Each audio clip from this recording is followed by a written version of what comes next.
Hello friends, welcome to defence matrix. तो past में हमने बात करी थी इंडियन नेवी के जो सबमरीन आर्सेनल है उसके बारे में, जहां पर हमने ये डिस्कस किया था कि इंडियन नेवी जो है वो SSKs, SSBN और SSN तीनों टाइप की जो सबमरीन से ऑपरेट करती हैं। SSK जो है वो आपकी कन्वेंशनल डीजल इलेक्ट्रिक सबमरीन्स है, SSN जो है वो आपकी न्यूक्लियर अटैक सबमरीन है और जो SSBN है वो आपकी न्यूक्लियर बैलिस्टिक मिसाइल सबमरीन्स है। तो यहाँ पर अब चीज़ें जो हैं वो बदली हैं।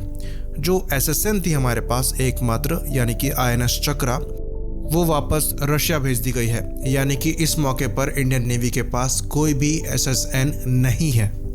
तो ये जो INS चक्रा है, यानी कि अकुला क्लास की न्यूक्लियर अटैक सबमरीन है, इसको 2012 में लीज में लिया गया था करीबन 10 सालों के लिए, लेकिन 10 महीने पहले ही इसे वापस कर दिया गया है।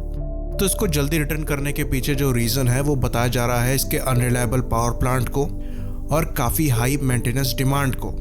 तो बेसिकली 2012 में इस न्यूक्लियर अटैक सबमरीन को लीज करने का जो मेन रीज़न था वो ये था कि इंडियन क्रू को न्यूक्लियर सबमरीन को ऑपरेट करने के लिए ट्रेन करना था। और ये इसलिए ज़रूरी था क्योंकि इंडिया को INS अरिहंत क्लास की जो न्यूक्लियर बैलिस्टिक मिसाइल सबमरीन्स है उन्हें इंडक्ट करना था। तो SSN की जो रिक्वायरमेंट है वो फ्यूचर में काफ़ी ज़्यादा बढ़ने वाली है, जैसा कि हम डिस्कस कर चुके हैं। काफ़ी लॉन्ग डिस्टेंस पेट्रोलिंग जो है वो इंडियन नेवी को करनी पड़ेगी फ्यूचर में, क्योंकि रिस्पॉन्सिबिलिटी बड़ी है। तो क्वाड का मेंबर होने के नाते हमारा जो कंट्रीब्यूशन है वो अब बढ़ेगा। साथ में जो रिक्वायरमेंट है वो लॉन्ग डिस्टेंस एंड्योरेंस पेट्रोल की भी बढ़ेगी। तो इन रोज़ के लिए जो सबसे अच्छी सबमरीन्स होती हैं वो न्यूक्लियर अटैक सबमरीन्स होती हैं, जो कि काफ़ी लंबे समय तक पानी के नीचे रह सकती हैं और लंबे डिस्टेंस तक पेट्रोलिंग कर सकती हैं। और जो दुख की बात है वो ये है कि अगले 4 साल तक हमारे पास कोई भी न्यूक्लियर अटैक सबमरीन नहीं रहेगी। तो 2019 में हमने एक कॉन्ट्रैक्ट साइन किया था करीबन $3 बिलियन में 10 साल के लिए एक और न्यूक्लियर अटैक सबमरीन को लीज पे लेने के लिए रशिया से। तो ये जो दूसरी सबमरीन आने वाली है ये भी अकुला क्लास की सबमरीन होगी, और जहाँ तक इसके चांसेस हैं ये एयरबेस हो सकती है, जिसको 1996 तक खाली 42% बनाया गया था। उसी को कंप्लीट करके ब्रांड न्यू जो सबमरीन है इंडिया को लीज पर दी जाए। तो ये जो सबमरीन है वो इंडिया को 2025 से पहले नहीं मिलने वाली है। तो करीबन 4 साल तक आपके पास कोई भी न्यूक्लियर अटैक सबमरीन नहीं होने वाली है, और ये एक कैपेबिलिटी वॉइड है। तो इंडियन नेवी द्वारा जो रिक्वायरमेंट है वो प्रेजेंट करी गई है करीबन 6 न्यूक्लियर अटैक सबमरीन की, जिसके बारे में हम डिस्कस कर चुके हैं कि प्लान ये है कि किसी फॉरेन पार्टनर के साथ मिलकर ये 6 जो सबमरीन है वो बनाई जाए। तो वहाँ पर हमने ये चीज़ डिस्कस करी थी कि जो फ्रेंच बाराकूडा क्लास की सबमरीन है ये सबसे सूटेबल पड़ेंगी इंडियन नेवी के लिए और उनके रिक्वायरमेंट को सबसे क्लोजली मैच करती हैं।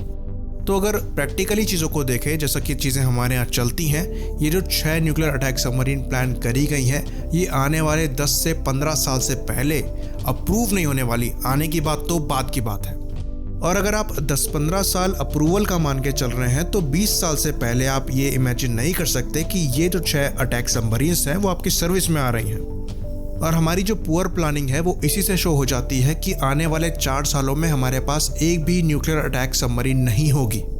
जैसा कि हमने कल रिपोर्ट किया था कि करीबन 43,000 करोड़ जो हैं वो अप्रूव किए गए हैं 6 SSKs के लिए, यानी कि कन्वेंशनल डीजल इलेक्ट्रिक सबमरीन के लिए, जो कि इंडिया में ही बनाई जाएगी। तो ये प्रोजेक्ट 75I के अंतर्गत है, और आपको ये जानकर हैरानी होगी कि इसके अप्रूवल में 20 साल का लगभग समय लगा है। और हमारे कई ऐसे व्यूअर्स हैं जिनकी इतनी उम्र भी नहीं है। तो यहाँ पर मिलिट्री की साइड से कोई कमी नहीं है, वो अपनी रिक्वायरमेंट समय पर बता देती हैं। अगर हम चीज़ों को 5-6 साल में भी अप्रूव कर दें तो हमारी जो आर्म फोर्सेस की रिक्वायरमेंट है वो हमेशा पूरी रहे। तो जो एक्चुअल डिले होता है वो मिनिस्ट्री से होता है। पैसे समय पर मिलते नहीं हैं और डील्स को बार बार टालना पड़ता है।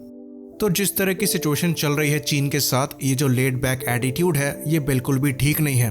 चाइना की जो ग्रोथ है वो काफ़ी तेज़ है, और यहाँ पर हम मिलिट्री ग्रोथ की बात कर रहे हैं।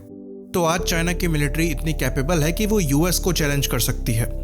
तो हमें जो अपनी मिलिट्री कैपेबिलिटी है वो कम से कम इतनी बिल्ड करनी है कि हम अपने आप को डिफेंड कर सकें। तो इसी बात पर हम इस वीडियो को ख़त्म करेंगे। लाइक करिए, सब्सक्राइब करिए। जय हिंद।